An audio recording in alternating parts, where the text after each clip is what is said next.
귀하신 주님, 주님의 성탄을 기다리며 오늘도 귀한 수요예배로 불러주시니 감사합니다.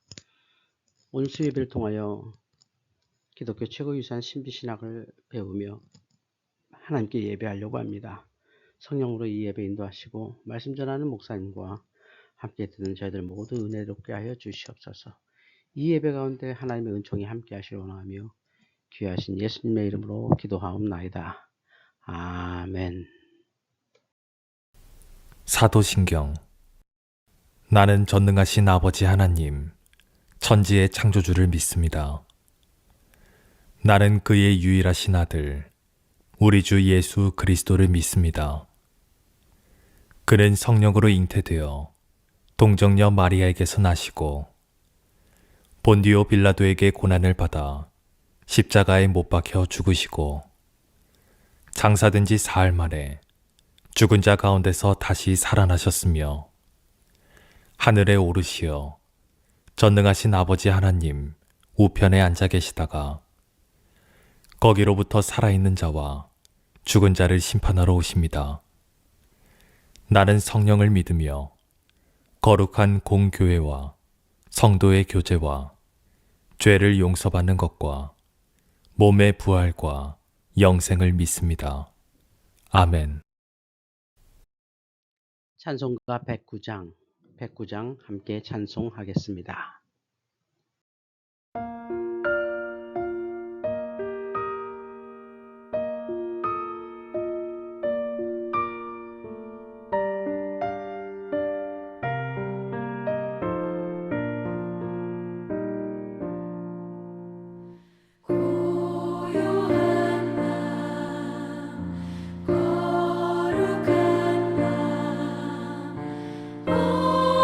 어둠에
하나님 말씀 마태복음 1장 23절입니다. 마태복음 1장 23절입니다.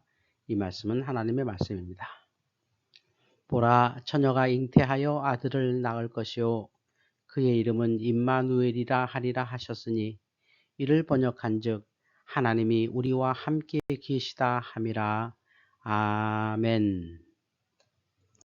하나님과 친밀한 관계를 추구하는 여정에 오신 여러분을 환영합니다. 저는 송인설 교수입니다. 오늘은 6번째 시간으로 아벨라의 테레사의 기도의 길에 대해 알아보도록 하겠습니다. 1492년은 콜럼부스가 신대륙을 발견한 해죠. 같은 해 카스티아 왕국의 이사벨 여왕의 이슬람 왕국인 그라나다 왕국을 함락시켰습니다. 스페인 왕국을 통일했습니다. 그리고 국가 통합을 위한 강제 가톨릭으로의 개종을 시도했습니다. 아벨라의 테레사의 할아버지가 톨레도의 후안 산체스였는데 성공한 유대인 사업가로서 가톨릭교로 개종하고 귀족 자귀를 사려다가 실패했습니다. 그래서 톨레도를 떠나서 아빌라에 정착을 했는데 아버지 알론소 산체스 때 귀족 자귀를 얻는 데 성공하고 스페인 주류 사회에 편입되었습니다. 테레사는 아버지와 어머니 베아트리스 사이에 10자녀 중 셋째로 태어났고요. 아버지로부터 책 읽기, 글을 배워서 문맹이 95%이던 그 시대에 글을 아는 여자가 됐습니다. 어머니로부터 기도를 배웠고요.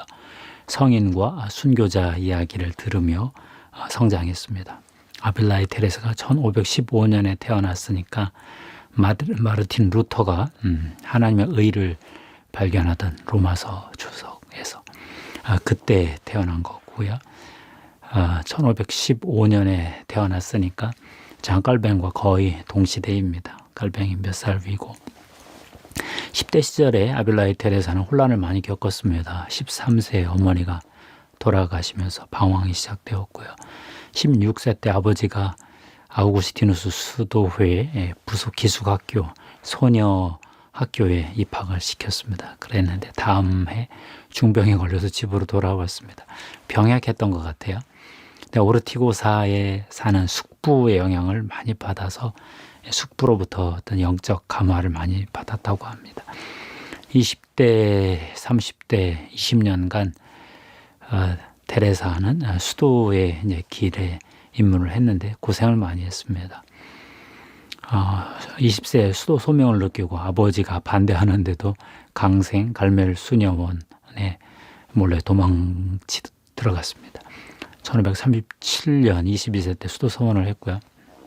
23세 때 1538년 중병에 걸려서 치료차 베세다스로 가는 길에 산체스 숙부댁에서 프란치스코회 수사 오수나가 묵상기도에 대해서 쓴 세 번째 기도 초보라는 걸 읽고 묵상기도를 통해서 하나님을 만나는 것이 가능하구나 이걸 깨달았습니다. 1543년 28세 때 아버지가 죽은 후 하나님과 세상 사이에서 갈등을 많이 겪고 1년 동안 묵상기도도 못하고 참 어두운 힘든 시절을 지났습니다.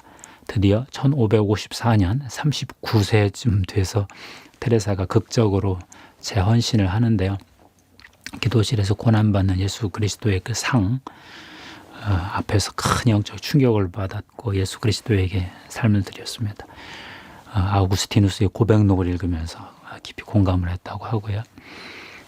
그래도 워낙 사람을 좋아하고 인간관계가 좋아서 인간과의 우정과 하나님과의 사랑 사이에서 오락가락했다 그럽니다.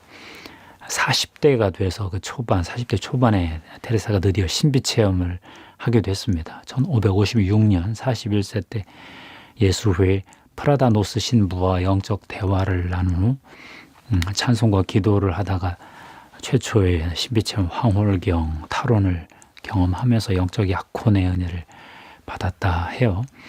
1559년 44세 때 그리스도를 보는 지적 환상을 보았고요. 1560년 45세 때 심장의 상처라고 표현한 하나님의 사랑을 강하게 받는 그런 엄청난 은혜를 맛보아서 영성과 신비가의 길에 들었었습니다. 50대에는 수도원 개혁하기 위해서 애를 많이 썼습니다. 40대 후반에 수도원 개혁의 소명을 받았고요. 45세 때 1560년 지옥을 경험하고 환상을 보고 나서 영혼 구원의 열정이 타올랐습니다. 1562년 47세 때 교황의 승인 아래 아빌라에서 최초의 개혁 갈멜 수녀원인 성요셉 수녀원을 창립하고 1567년에 갈멜 수도회 총장의 인가를 받았습니다. 이때 1562년 자서전 쓰고 62년 수녀들을 위해서 완덕의 길을 썼습니다. 드디어 1568년 53세 때 갈멜 수도회 총장의 승인 아래 아빌라의 두루엘로의 남자 맨발의 갈멜 수도원 개혁 갈멜 수도원을 또 창립을 했고요. 이때 십자가 요한을 또 이제 만나게 됐습니다. 1572년에 테레사가 아빌라의 강생 갈멜 수녀원의 원장이 되었습니다. 자기 친정 같은 수녀원인데 십자가 요한을 고해 신부로 모셔서 수도원 개혁에 박차를 가했습니다. 아빌라의 테레사는 평생 17개 여자 수녀원과 15개 남자 수도원을 창립했다고 합니다. 드디어 1572년 57세 때 영적 결혼 하나님과 하비라의 경험을 했고요. 73년부터 74년까지 창립사를 써서 수도원 개혁한 이야기를 남겼고요. 60대 초반에 갈멜 수도회가 맨발의 개혁 갈멜 수도회하고 기존의 완화 갈멜 수도회가 분쟁에 휩싸여서 관할권 분쟁도 막 생기고 힘들어졌습니다. 1576년 61세 때 수도원 창립 사업을 금지당하고 톨레도 수도원에 강제 은거 당했습니다. 가장 힘들 때 1577년에 그의 대표작 영혼의 성을 저술했습니다. 자, 아빌라의 테레사가 참 대단하죠. 1579년 64세 때 드디어 개혁 갈멜 수도회가 이제 스페인 왕 필립 2세의 도움으로 독립하는 데 성공을 했고요. 교황도 1580년에 승인을 해 주었습니다. 노년의 테레사는 건강이 악화된 상태에서 수도회 개혁 사역을 멈추지 않고 계속 노력했고요. 1582년 67세 때 수도원 창립을 위해서 가다가 도중에 돌아가셨습니다. 아빌라의 테레사의 기도의 길을 위해서는 자서전이라는 그의 책 천주자비의 글이라는 제목으로 한국에서는 번역이 됐는데요. 그거 그게 마지막 대표작 영혼의 성, 내면의 성이라고도 하는 이너캐슬 이 두 책의 기도에 대한 내용들이 압축되어 있습니다. 자서전에는 그 유명한 기도의 4가지 방법, 정원에 물을 주는 4가지 방법이 나오는데요. 첫째는 우물에서 물을 깃는 것인데 이것은 우리에게 힘겨운 일이다. 둘째는 두레박이 달린 도르래를 손잡이로 돌리면서 깃는 것인데 때때로 그렇게 물을 길어보았더니 힘이 덜 들고 훨씬 더 많은 물을 기를 수 있었다. 셋째는 시냇물이나 개울에서 물을 끌어오는 것인데 그렇게 하면 땅은 더 완전하게 적시고 자주 물을 줄 필요가 없어서 정원사의 일이 훨씬 줄어든다. 넷째는 하늘에서 소나기가 내리는 것인데 이것은 우리의 노력이 없는 상태에서 주님이 물을 주시는 것이다. 기도가 처음엔 노력을 많이 하는데 은혜를 별로 못 받다가 나중에는 노력을 별로 안 하고 있는데 은혜가 왕창 온다. 뭐 그런 개념이죠. 영혼의 성에서 기도 부분을 요약해 보겠습니다. 궁방이라고 하는데 궁성이라고 하는데요. 경복궁을 한번 생각해 보겠습니다. 맨 바깥에 1궁방, 2궁방, 3궁방, 4궁방, 5궁방, 6궁방, 7궁방, 7궁방 안에 예수 그리스도가 계시다 이렇게 비유를 든 건데요. 1궁방부터 3궁방까지는 초보자 정화의 길입니다. 악덕을 제거하는 4궁방에서 5궁방은 진보자 조명의 길이에요. 그리스도를 담는 덕을 실천하는 것입니다. 6궁방, 7궁방은 완전자 연합의 길입니다. 하나님과 연합하여 어떤 엄청난 변화, 영적인 변형이 일어나는 그런 거죠. 1궁방부터 3궁방까지 설명하면서 기도와 연결해 보겠습니다. 1궁방의 영혼은 이미 영혼을 받았어요. 그러니까 우리 개신교로 말하면 이신칭의 경험, 중생은 한 거죠. 그런데 세상에 집착해 있어서 세속적 유혹에서 오는 분심이 많다. 한 달에 몇 번 기도하긴 하지만 세상 일로 너무 바쁘다. 보통 그냥 썬데이 크리스찬 수준입니다. 제2공방의 영혼은 그리스도의 은혜에 초대의 마음을 열고 기도를 시작했으나 몸이 건조함과 고난을 경험한다. 사탄의 관계를 깨닫고 이성과 기억과 의지 같은 영혼의 능력을 사용하여 묵상기도에 힘써야 할 때다. 이렇게 봤고요. 이제 3공방의 영혼은 성실한 영혼들이다. 하나님의 마음을 거스르려 하지 않고 작은 죄도 피하고 고행을 즐겨하고 마음을 거두는 일에 시간을 할애하고 이웃을 사랑하는 일에 열중하고 말하는 것과 옷 입는 것에 균형이 잡혀 있고 집안을 잘 다스린다. 흠이 없죠, 외형적으로는. 그러나 마태복음 19장의 부자 청년처럼 아직 영혼을 온전히 하나님께 바치지는 못했다. 이제 이 3공방의 영혼들은 능동적 거듭의 기도를 하게 된다. 뭐 이런 얘기인데요. 1공방, 3공방의 기도를 세 가지로 정리했습니다. 첫째는 음성기도, 소리 내서 하는 기도. 우리는 보통 발성기도, 통성기도 그러는데 가톨릭은 주로 기도문을 이렇게 외우는 그런 기도라고 해서 구성기도, 구두, 암송기도 뭐 이렇게 주로 표현을 하더라고요. 두 번째가 추리적 묵상 기도를 이때 많이 하는데 영혼의 능력, 그 당시 심리학으로는 지성, 기억, 의지 세 능력을 동원해서 정신 기능으로 기도하는 것입니다. 묵상, 추리적 묵상 기도죠. 묵상을 하는 것.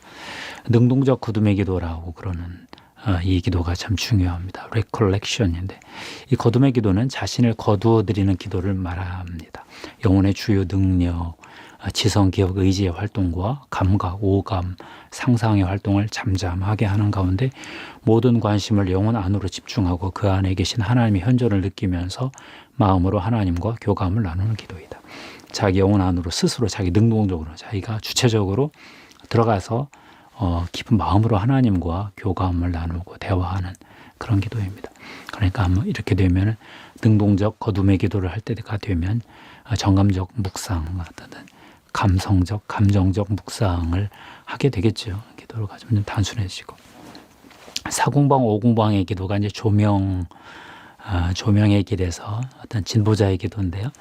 4공방의 가장 대표적인 기도는 수동적 거둠의 기도와 고요의 기도이고 5공방의 대표적 기도는 단순한 일치의 기도입니다. 수동적 거둠의 기도부터 한번 좀 보겠습니다. 4공방의 수동적 거둠의 기도는 3공방의 능동적 거둠의 기도와 대조가 되죠. 능동적 거둠의 기도는 내가 하는 거죠. 근데 수동적 거둠의 기도는 하나님이 그렇게 만들어 가시는 것입니다. 하나님이 모든 마음을 거두게 하시는 건데요. 거두어 주시는 거죠. 마음을 거두는 일, 이것 하나만으로도 나는 초자연적인 것으로 본다. 초자연적인 것, 신비적인 것, 하나님이 하시는 것. 인간은 수동적인 거죠. 신비적 기도의 시작인데요. 수동적 거둠의 기도에서는 자기도 모르는 사이에 눈이 감기고 고요가 그리워진다. 감각이나 바깥 사물에 대한 관심이 약화되고 영혼이 잃었던 힘을 되찾는다. 세상 모든 것을 마음으로 집착을 버리게 된다. 그 내면의 세계에 익숙해지는 것입니다. 수동적 거둠은 인간의 의지에 주어진다고 그래요. 의지가 중요해요. 진보자 조명의 길에서는 영혼이 하나님을 향해 몇 마디 사랑의 말을 하며 거둠을 즐기는 것이 좋다. 의지로, 인간의 의지로 하나님이 내면으로 들어가게 해주시니까 그때 의지를 쓰는 것입니다. 오성은 조금만 쓰고요. 오성은 많이 쓰지 않는 게 좋다는 거죠. 능동적 거둠의 기도에서는 추리적 오성, 지성을 많이 썼죠. 근데 수동적 거둠의 기도에서는 별로 가능하면 쓰지 않는 게 좋다 그랬습니다. 4공방에서 이 수동적 거둠의 기도가 무르익어 가면 고요의 기도로 넘어가는데요. 하나님이 영혼의 능력을 영혼 안으로 더 깊이 모아들이시면서 마음, 영안이 고요해지는 것입니다. 하나님을 맛보는 기도라고 하고요. 가장 깊은 내면에서 하나님으로부터 오는 고요, 평화, 감미로움, 기쁨 이런 것들을 느끼는 것입니다. 하나님이 주시는 은혜를 받을 수 있도록 마음이 넓어지고요. 보통 이걸 영혼의 확장, 팽창이라고 그러고요. 인간의 의지가 하나님의 의지와 이렇게 자꾸 이렇게 가까워지면서 의지가 하나님께 사로잡힙니다. 그러니까 하나님을 위해서 고난도 받고 싶고요. 그렇지만 의지는 사로잡혔는데 아직 지성이나 상상 이런 것들은 제멋대로 움직여서 아직 깊은 관상 들어가기는 어렵고요. 관상 초입 정도 됩니다.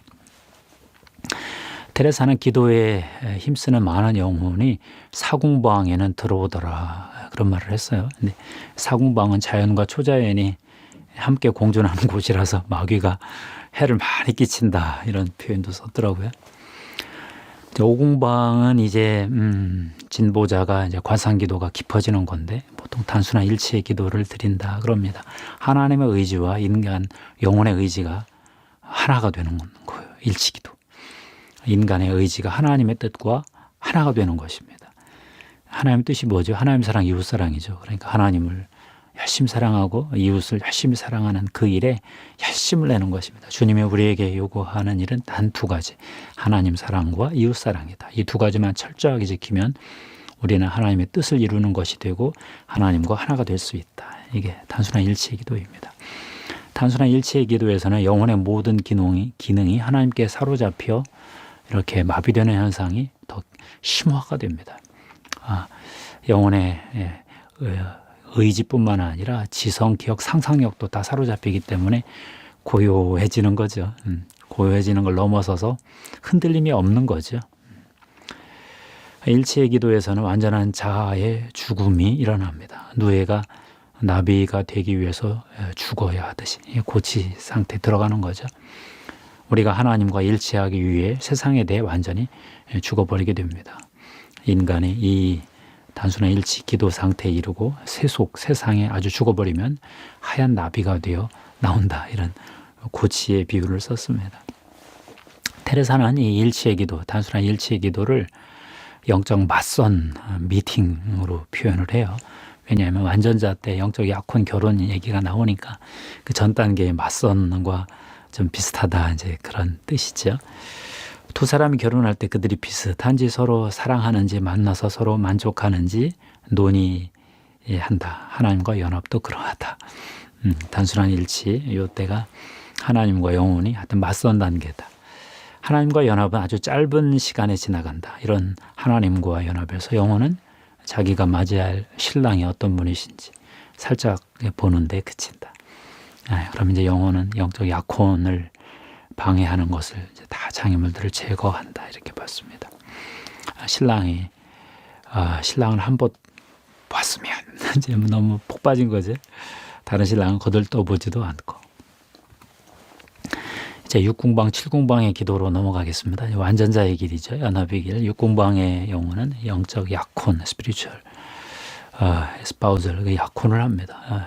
황홀한 일치의 기도를 하고요. 칠궁방의 영혼은 영적 결혼, 변형적 일치의 기도를 하게 됩니다.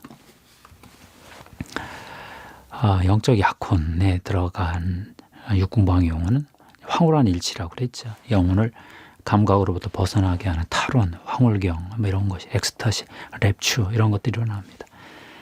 신랑이 영혼과 함께 계시다는 것을 이렇게 알려주실 때 신비체험이 너무 늘어나면서 인간의 능력, 영혼의 능력뿐만 아니라 몸의 감각도 마비되어 온다고 해요.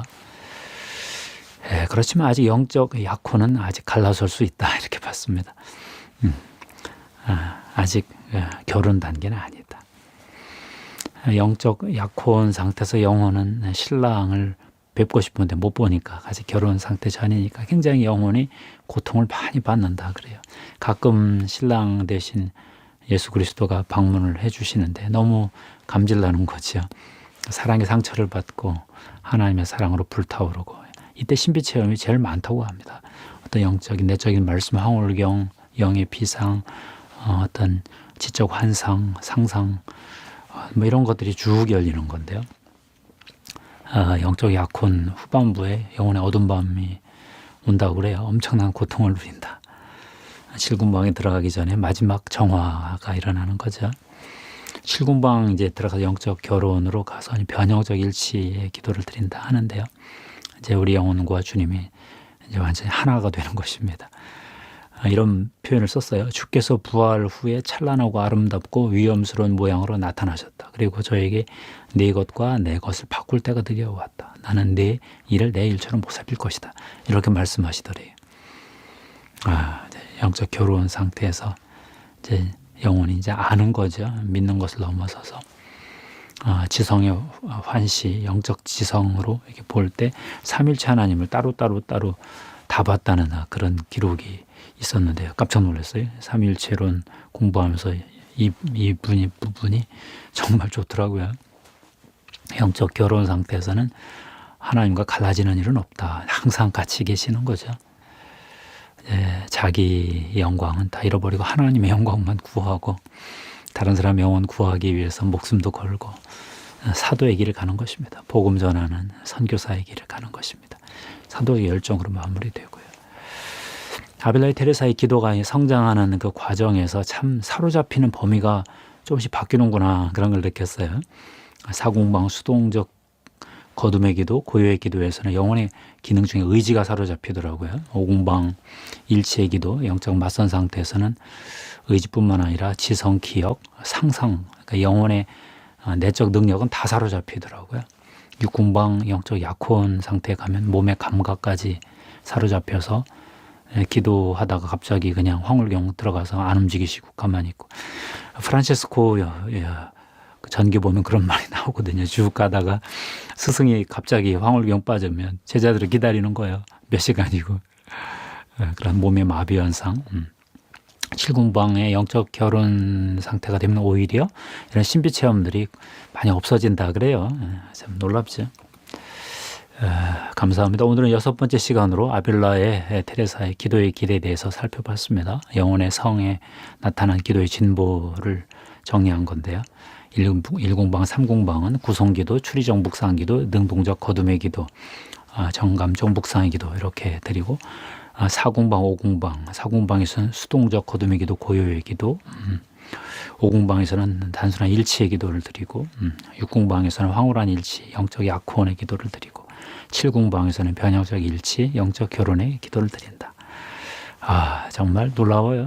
자기가 다 경험한 걸 이렇게 수도원 개혁이 이렇게 금지당했을 때 책을 써낸 건데 덕분에 우리는 이런 엄청난 신비가들의 기록을 읽게 됐습니다. 한번 권합니다. 영혼의 성. 좀 이상하긴 하지만 천천히 읽으면 또 이해 못할 것도 없습니다. 감사합니다. 하나님께 영광 돌립니다.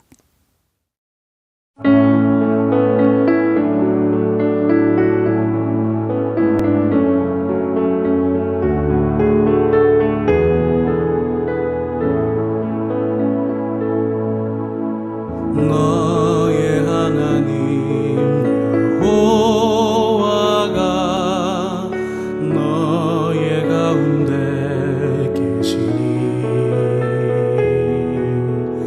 그는 구원을 베푸실 전능자시라.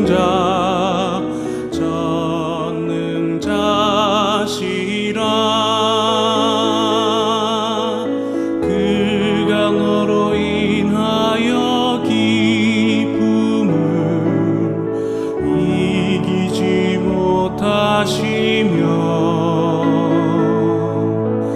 너를 잠잠히 사랑하시며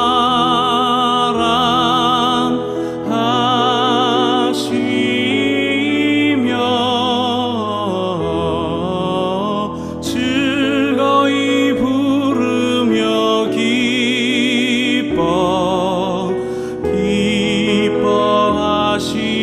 기뻐하시리라. 너의 하나님 여호와가 너의 가운데 계시니 그는 구원을 베푸실 전능자시라.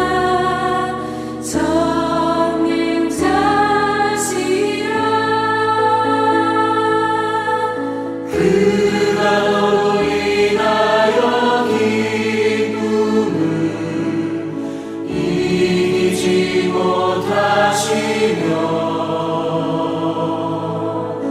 너를 잠잠히 사랑하시며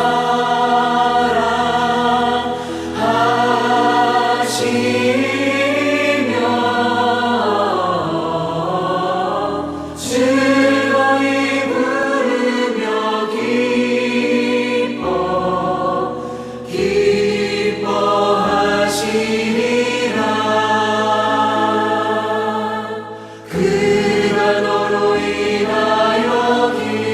기쁨을 이기지 못하시며 너를 잠잠히 사랑하시며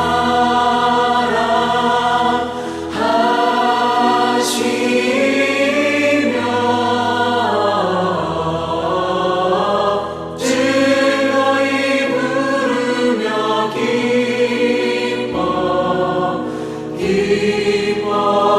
기뻐하시리라. 즐거이 부르며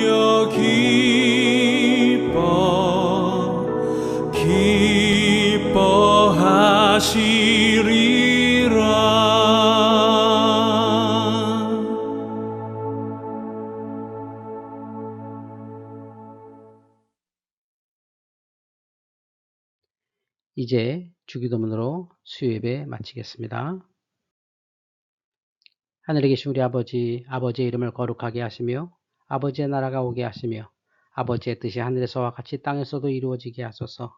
오늘 우리에게 일용할 양식을 주시고 우리가 우리에게 잘못한 사람을 용서하여 준 것 같이 우리 죄를 용서하여 주시고 우리를 시험에 빠지지 않게 하시고 악에서 구하소서. 나라와 권능과 영광이 영원히 아버지의 것입니다. 아멘.